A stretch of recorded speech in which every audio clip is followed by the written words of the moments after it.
Olá, olá, graça e paz, que Deus abençoe ricamente você, abençoe toda a sua família. Estamos de volta aqui no canal Falando de Cristo na Estrada, aqui no YouTube, e também na fanpage Falando de Cristo na Estrada, que é a nossa rádio web, aqui no Facebook. E aí, tudo bem com vocês? Como sempre, né? Eu de cá, você de lá, em minhas mãos a amiga, velha companheira, Bíblia Sagrada, lâmpada para meus pés, luz para o meu caminho, é a Santa Palavra de Deus.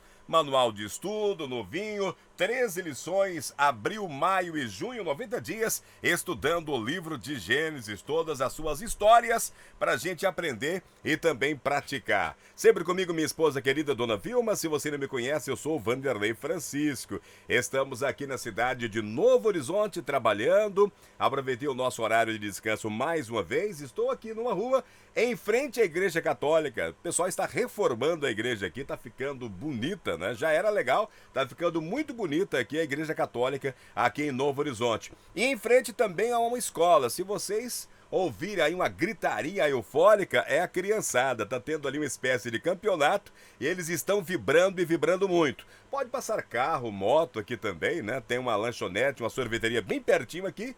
Eu encostei o carro, a nossa van, aqui debaixo de uma árvore, estão aproveitando a sombra para gravar e falar com vocês. Por isso que é Falando de Cristo na Estrada, né? Aonde quer que a gente esteja, a gente está conversando com vocês. E brevemente nós estaremos também aí ocupando mais espaço também na internet, né? Estaremos aí nos stores, no Facebook e também no Instagram. Aguarde! O propósito aqui do canal, você já sabe, né? É mostrar lugares interessantes. Eu já mostrei igrejas, já mostrei a Vila dos Ventos, onde nós passamos lá um final de semana, né? Mas eu quero mostrar para vocês mais o dia a dia de um evangelista, né? Vamos contar para vocês aí o nosso dia a dia, tudo aquilo que nós fazemos, né? Como é que nós vivemos e aproveitar tudo isso para pregar a palavra de Deus. Tem muita novidade, nós não temos pressa. O mais importante é estar aqui, ó, na Bonita. A Bonita está pronta, né? Faltam poucas coisas aí para a gente adquirir, né? Como eu falei esses dias, a geladeira,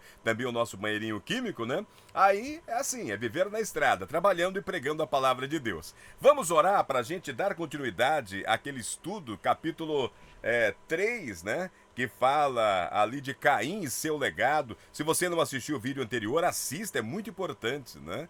Essa história de Caim e Abel, das duas ofertas, o nascimento de Sete, os filhos dos homens e os filhos de Deus, tem lição importante aí pra gente tirar e aplicar em nossa vida, tá? Vamos orar? Querido Deus, amado Pai, em sua presença, Senhor, pedimos perdão pelos pecados e falhas e lhe agradecemos mais uma vez por essa oportunidade. Abençoe todas as famílias em nome de Jesus. Amém. Amém. Então que Deus abençoe você, que Deus abençoe toda a sua família. Caim e seu legado. Não é um legado muito bom que nós temos aí da história de Caim, né? A rebeldia dele, a desobediência dele na questão da oferta, a oferta que Deus havia pedido ali era a oferta da remissão dos pecados. Nós precisamos da remissão dos pecados. Era a oferta que tinha derramamento de sangue, né? O cordeiro prefigurava Cristo. O sangue era o sangue de Cristo derramado em favor de todos nós. E na rebeldia ele prefere fazer ali essa adoração à sua maneira e Deus não aceita. Tem muita gente querendo adorar a Deus à sua maneira, né? Do seu jeito. Tem muitas doutrinas que são doutrinas de homens e essas doutrinas são estranhas e Deus não aceita. É um aprendizado que nós temos que colocar em prática, tá? Gênesis capítulo 4, verso 7, deixa eu repetir esse verso. Está escrito assim, nesse diálogo, Deus conversando com ele ali, Deus fala assim, olha, se fizer o que é certo, não é verdade que você será aceito? Meus irmãos e irmãs, claro, se você fizer o que é certo, o que é bom, o que é de bem, né? Claro que Deus vai aceitar. Mas é o contrário, Deus continua dizendo para ele, olha, mas se não fizer o que é certo, eis que o pecado está à porta, à sua espera. Então, meu amigo, minha amiga, se você vive fazendo coisas erradas, praticando o que é mal, praticando o pecado, né? O pecado aqui está à sua espera, é o próprio inimigo de Deus, né? O pai do pecado. O originador do pecado é Satanás. Então você deve tomar cuidado porque ele está sempre a derredor. Ele sabe que foi vencido. Gênesis capítulo 3, verso 15, tem a profecia messiânica que Jesus viria para esmagar a cabeça do diabo, né? E dar a vitória a todos os seguidores, incluindo você e a mim também. Mas esse processo só terá fim na segunda volta de Cristo. Aí nós seremos livres da presença do pecado. O pecado será erradicado junto, né, com todos os pecadores que não aceitaram Jesus e também com o inimigo de Deus, Satanás e todos os seus seguidores ali, tá? Agora, olha o que Deus continua dizendo. O desejo dele, o desejo de quem? O desejo desse pecado será contra você, mas é necessário que você domine. Meus irmãos e irmãs, nós carregamos em nós aí uma natureza que nós chamamos de natureza pecaminosa, né? Devido ao pecado ter entrado no mundo através de Eva e Adão, nós temos em nós, em nosso DNA, a raiz do pecado. Então, às vezes as pessoas olham para um cristão, né, e acham que esse cristão não pensa em pecado, não sente desejo de pecar. Não, a Bíblia não diz isso, tá? Você pode até sentir desejo, pode até sentir vontade de pecar. O que você não deve é conceber o pecado. Você tem que lutar contra o pecado, você tem que resistir o pecado. É isso que Deus está dizendo. Olha, o desejo desse pecado será contra você. Agora, é necessário que você domine. Ele ficou irritado, ele ficou irado contra Deus. Então, ali já começa a apresentar o pecado de uma forma crescente. Caim, ele ficou irritado, ele ficou irado, ele se entristeceu, o seu semblante caiu. Essa ira foi dirigida a Deus e a seu irmão. Ele não resistiu, ele não confrontou, ele foi vencido por esse pecado e logo em seguida ele vai pôr em prática o pecado do assassinato, né? Um dos mandamentos de Deus, não matarás. E ele mata o seu próprio irmão, tá? E aí nós vamos ter o legado, né? O legado que nós chamamos o legado de Caim, que não é um legado muito bom, a gente já vai ver isso aí no seu descendente Lameque, que se refere ao pecado de Caim e que comemora o pecado dele ter matado um homem que lhe havia sido ferido, né? Bom, depois nós falamos, irmãos, eu quero recapitular aqui porque eu achei muito importante, quando Caim nasce, Eva achava que era o cumprimento da profecia de Gênesis 3,15, né? Naquele diálogo que Deus teve com ela, com seu marido e com a serpente, né? Achava que que Caim já era o Messias, já era o Jesus que estava vindo, né? Ela se enganou completamente, né? Então, nós temos aí um equívoco por parte de Eva, dando ênfase aqui no nascimento de Caim, enquanto ela achou que o nascimento de Abel é um nascimento normal, né? Mas nós vimos aí o que aconteceu com esses dois filhos, né? A oferta de Caim e a oferta de Abel. Caim, ele era cuidador de ovelhas, né? Aliás, Caim, ele era um produtor, né? Um agricultor. Ele estava lavrando a terra. E Abel, ele cuidava ali das ovelhas. Ele tinha mais sensibilidade. Agora, havia realmente duas ofertas. Havia a oferta de ação de graça, que era levar ali os feixes, a primícia de toda a produção da terra, das plantas mesmo. Mas era ação de graça. Era uma forma de agradecer a Deus por tudo aquilo que Deus tinha dado para o ser humano. Nós temos que agradecer a Deus por tudo que Ele nos dá. Né? Todas as plantas, eu estou aqui debaixo de uma sombra, eu estou respirando aqui o oxigênio na medida certa. Se tivesse mais oxigênio na atmosfera, pegava fogo. Se tivesse menos, nós morreríamos. Então Deus sabe de tudo. E essa oferta de gratidão, ela tem que ser ofertada. Mas a oferta que Deus havia pedido era a oferta da remissão do pecado e tem que ter o derramamento de sangue, né? Com certeza Abel tinha feito aí a coisa certa, né, obedecendo a Deus a respeito desse pedido, né, feito por Deus, e Caim não quis fazer, não quis obedecer. Nos bastidores devem ter acontecido outras coisas que a Bíblia não registra, né, mas o que está registrado aqui é suficiente para entender que Caim sentiu-se injustiçado. Tem muita gente que sente-se injustiçado, principalmente, né, quando acontece algum desastre, alguma desgraça na vida, né, uma doença, um acidente, né, ou perde alguém que amava muito para a morte. As pessoas costumam culpar a Deus, né? Ela sente-se ali que Deus foi contra ela, né, contra a pessoa, que Deus foi injusto. Caim pensava assim, né? Por isso Caim ficou irritado ali com Deus e irritado também com seu irmão. Isso é um conselho muito importante para cada um de nós.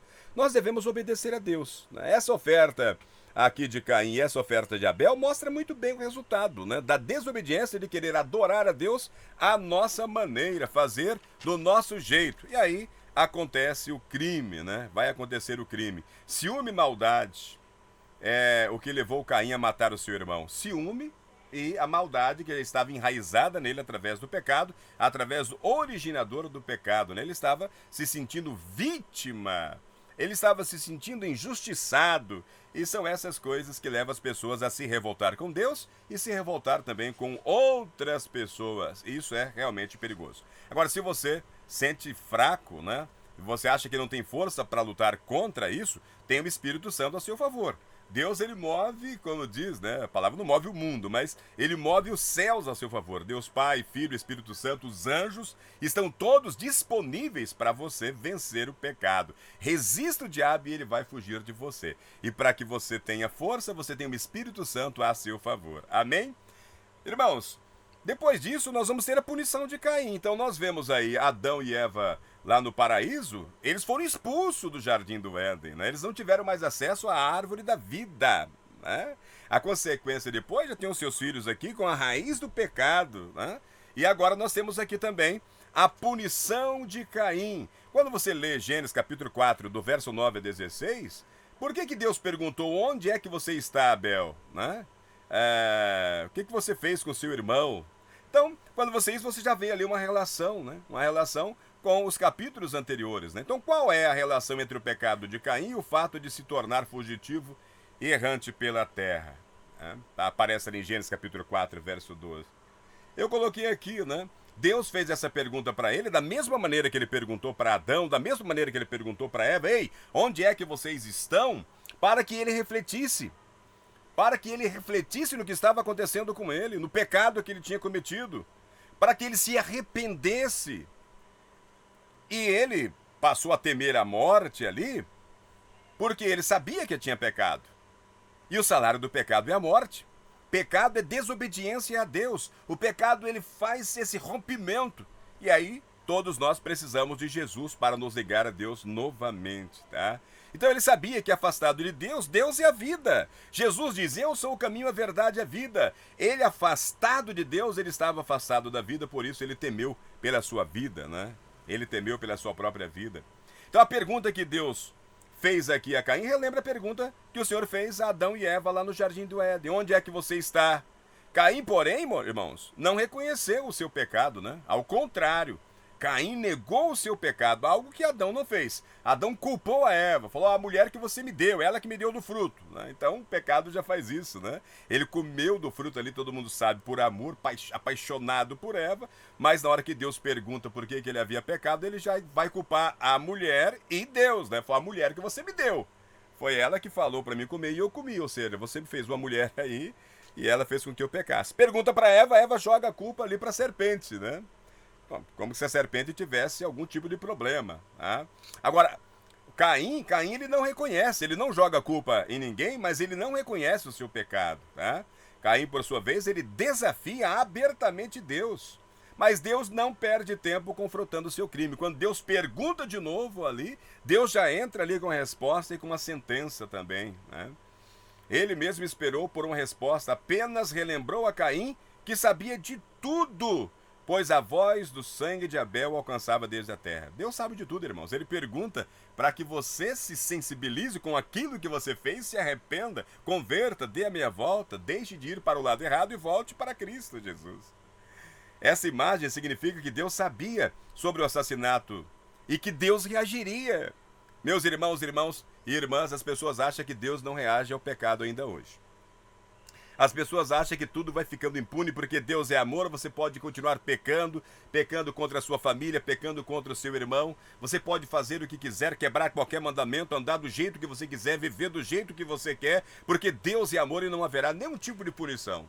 Está totalmente, redondamente enganado. A Bíblia mostra totalmente o contrário. Deus é um Deus de amor, mas Deus é um Deus de justiça.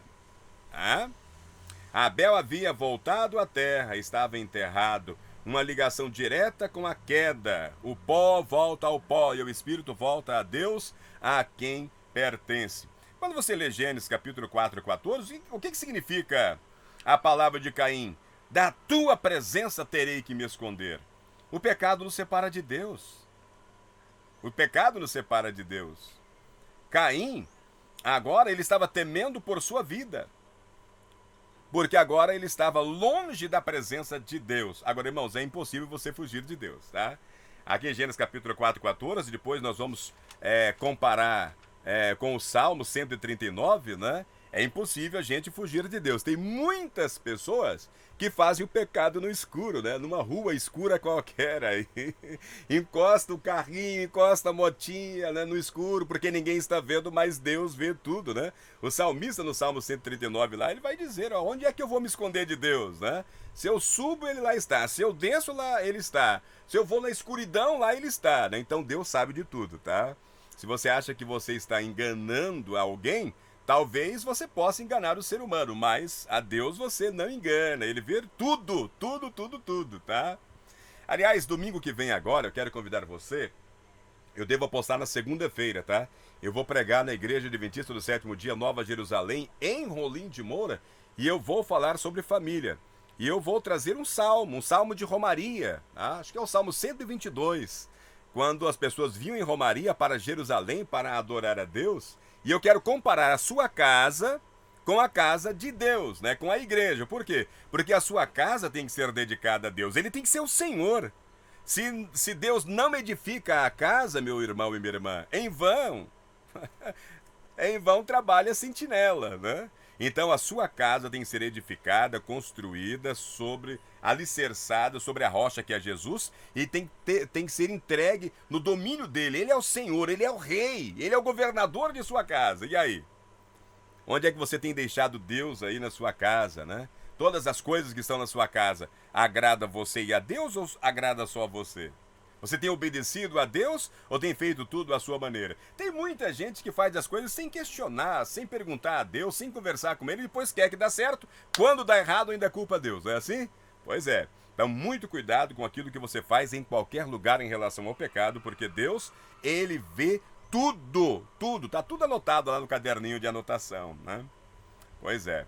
Irmãos, Caim, ele não reconhece o seu pecado, né? Ele fica ali em rebeldia contra Deus. Isso é um problema. E aí em Gênesis capítulo 4, 14, o que significa da tua presença terei que me esconder?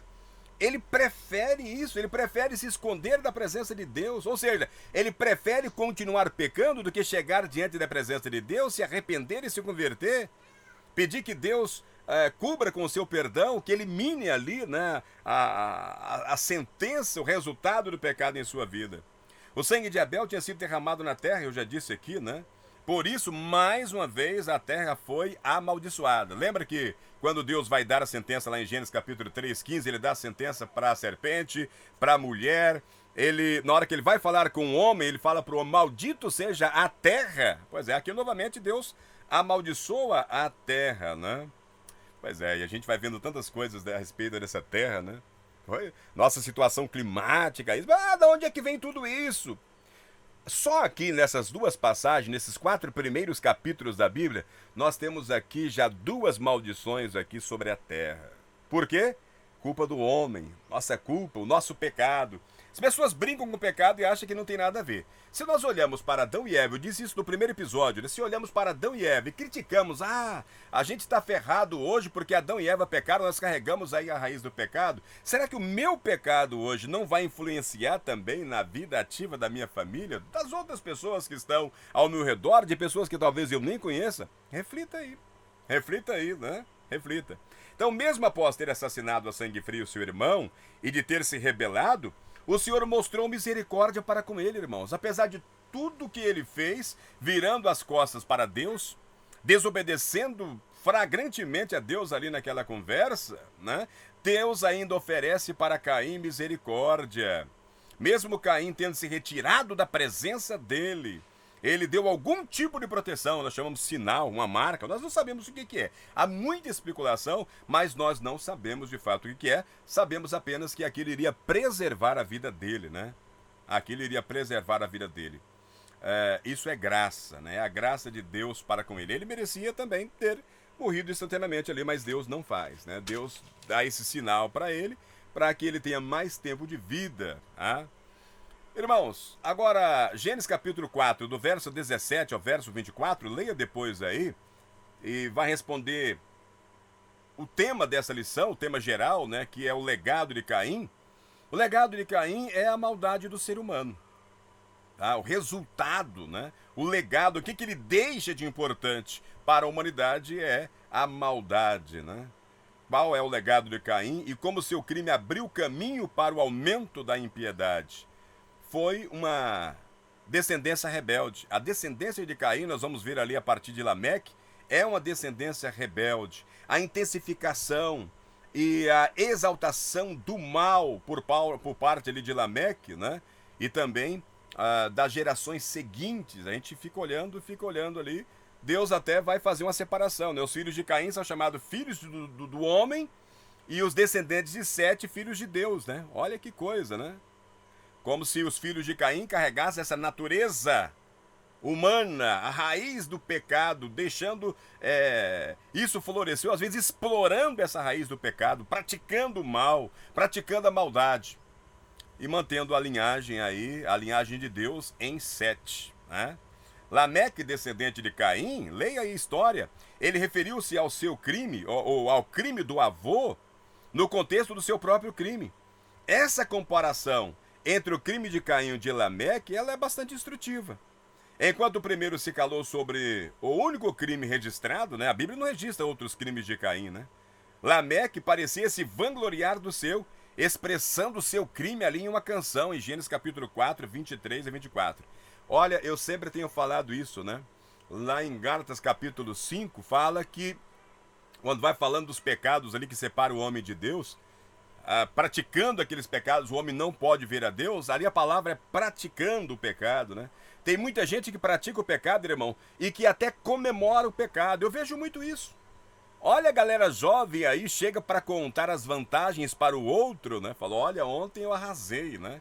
Eu saí com fulana, eu transei com fulana, né? Fala ali das suas transas, 2, 3, né?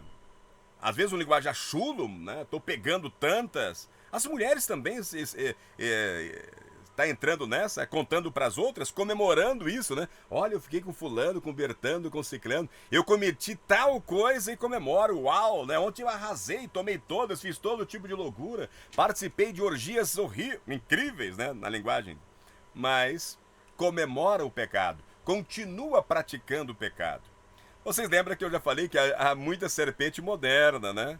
Lá no Jardim do Éden, Satanás usou um animal bonito, que era a serpente, né? Um animal muito bonito, astuto, ou seja, inteligente também.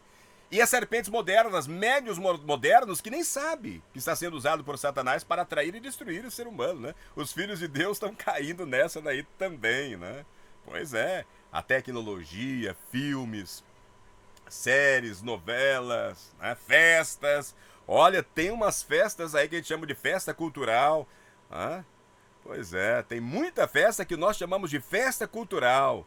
Olha o que o pessoal tá levando aí para as ruas, para sambódromos. Festa sertaneja, que antigamente era diferente, né? A gente vê as notícias depois de orgias a céu aberto. Pois é, a coisa tá ficando louca, né?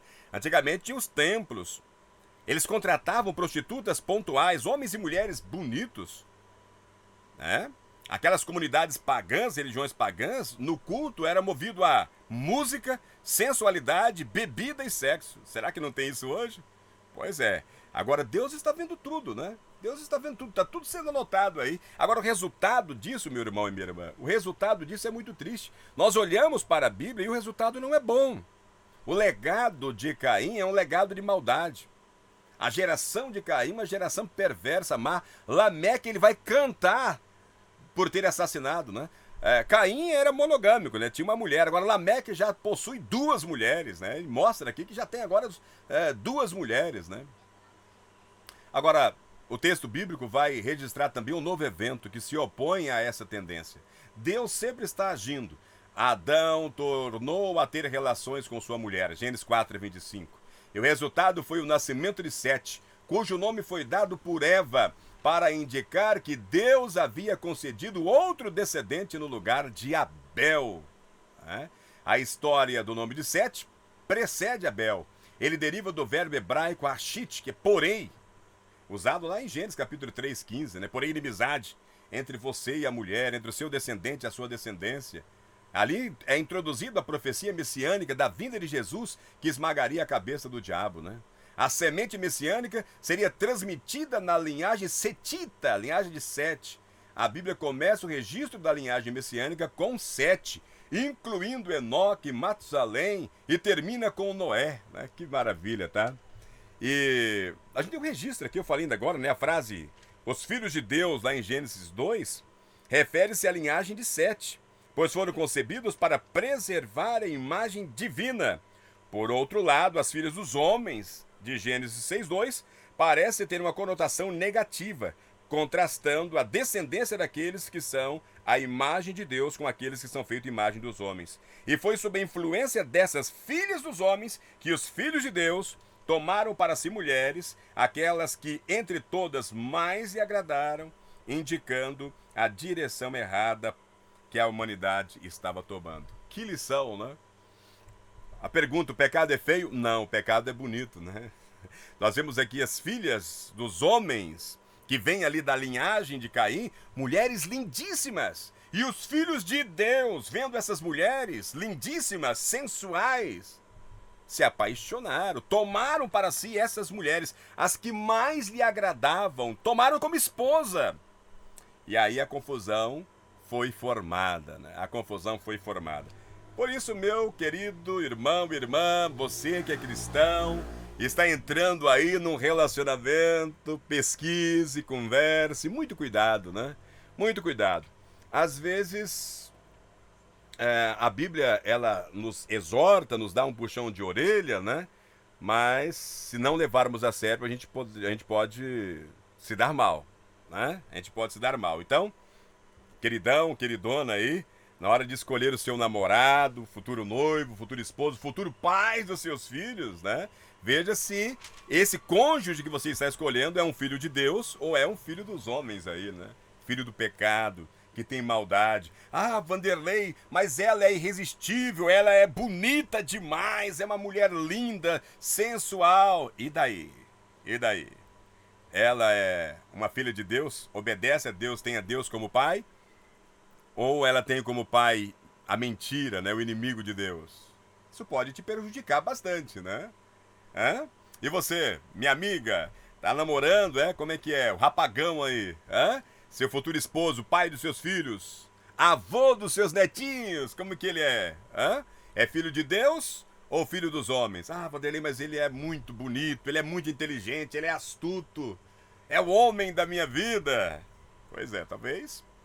Se você pesquisar um pouco mais na Bíblia, na palavra de Deus, pergunte para ele, né? Se ele tem Deus como pai, se ele tem Deus como Senhor, se ele é um mordomo de Deus, porque a família será entregue nas mãos dele, ele vai ser o cabeça da família. Ele está preparado para governar uma família em nome de Jesus? Jesus vai entregar nas mãos dele você, mulher, e os seus filhos, a sua descendência. E aí, o rapagão está preparado para isso? Tem certeza? Por isso que a Bíblia fala de julgo desigual. É a respeito disso, tá? Cuidado com o julgo desigual. Não é racismo, não é preconceito. Tá? Não é racismo nem preconceito. Julgo desigual. Nós vimos aqui que não deu certo lá no passado e não dá certo agora também, tá? Então, conversem entre si aí, né? Tem esperança, né? Apresente Deus para ele, apresente a Bíblia para ele, né? Para que ele se converta, para que ele se volte aí do caminho errado. Volte-se para Deus. Deus está de braços abertos, querendo abraçar ele, abraçar ela, né? Para que a família seja realmente feita, construída, como Deus fez lá no Jardim do Éden, né?